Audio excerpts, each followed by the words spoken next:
got a game here. Well, with a lot of other teams, I might be worried. You might have some guys that come off the bench and try to play outside of their role because the head coach isn't there and say, hey, this is my night.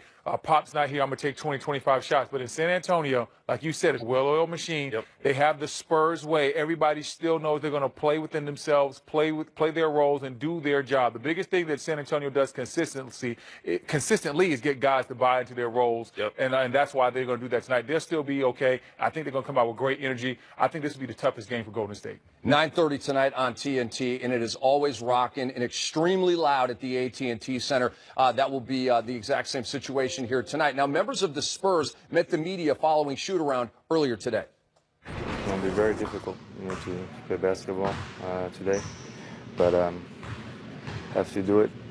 But for me, it's very emotional. She was a great lady, and always saw them like dad and mom. Everybody knows that because I arrived at 19, and so it was very, very emotional yesterday.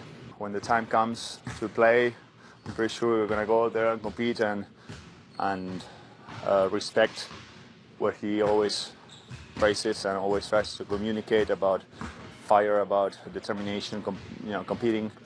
But not having him with us, not having him here today, is hard.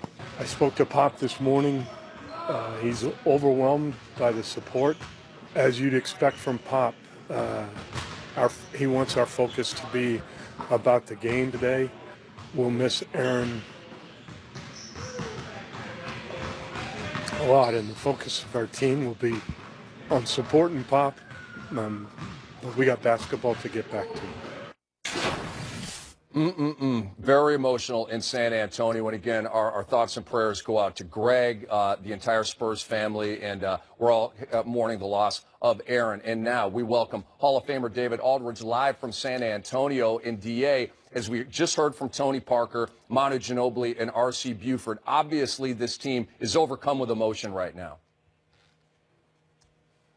No doubt. No doubt, Rick. It's a very difficult time for everybody here.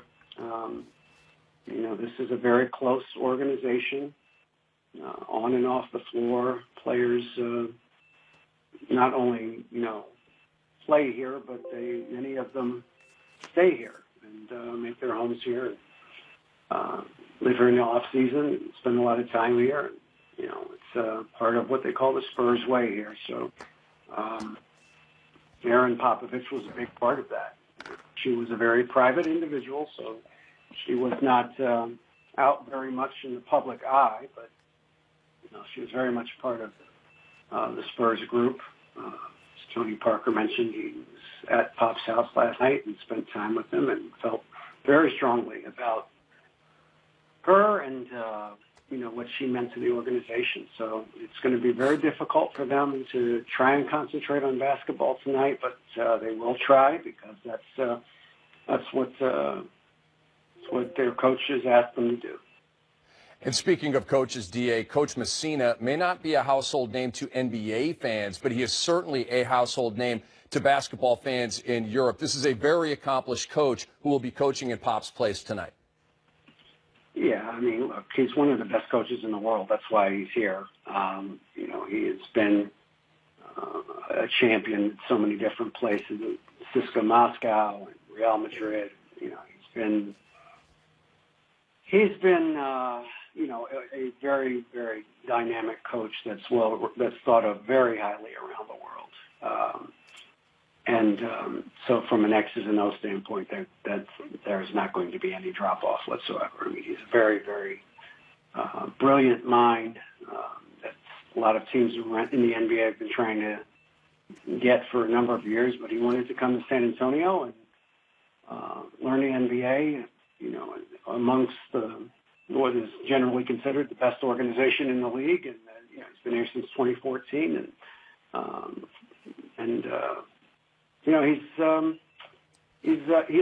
he'll be fine. It's a very difficult position for him to be in tonight, but he has coached this team before on occasions where Greg Popovich has been out for whatever reason, and he'll coach fine tonight. D.A., can't thank you enough for the time. We will be watching tonight on TNT. Thank you very much. You're welcome. Thank you.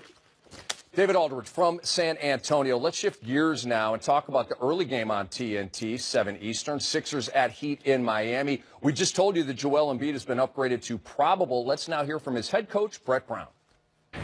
Brett, what does it mean as far as Joel being upgraded to probable and his status for tonight, please? Just that it's trending in a positive way. We like what we have seen over the past few days. We like what we saw at shoot around today. There needed to be league approval of a mask, and the design of that and the sophisticated process that goes in with shaping that to his face and all of the things that go into caring for his health. And so that's moving forward in a positive way as well. And so with that in mind, he goes to the probable status. It's going to be a surprise. Brett, I'm assuming that an upgrade to probable means that he has been cleared for play medically. When did that happen? I don't know exactly when it happened. What I do know is that if the warm-up and the continued sort of collaborative discussion that we're all having together moves in the direction that it has been moving, we hope that he plays tonight. And if he plays, will he start? Most definitely. Okay, finally, an answer from Coach Brown. Just kidding. In terms of, he doesn't exactly know. It's probable, can't definitively say, but if he plays, he will start. Brendan and then Ryan, how much of an influence was the tweet by Joel Embiid about I'm tired of being babied? How much of that tweet goes into him maybe returning tonight? I hope that tweet didn't have anything to do with him returning tonight, because it's all about his health. It's all about long term. And teams have a responsibility to sometimes protect the player from themselves. Too many times.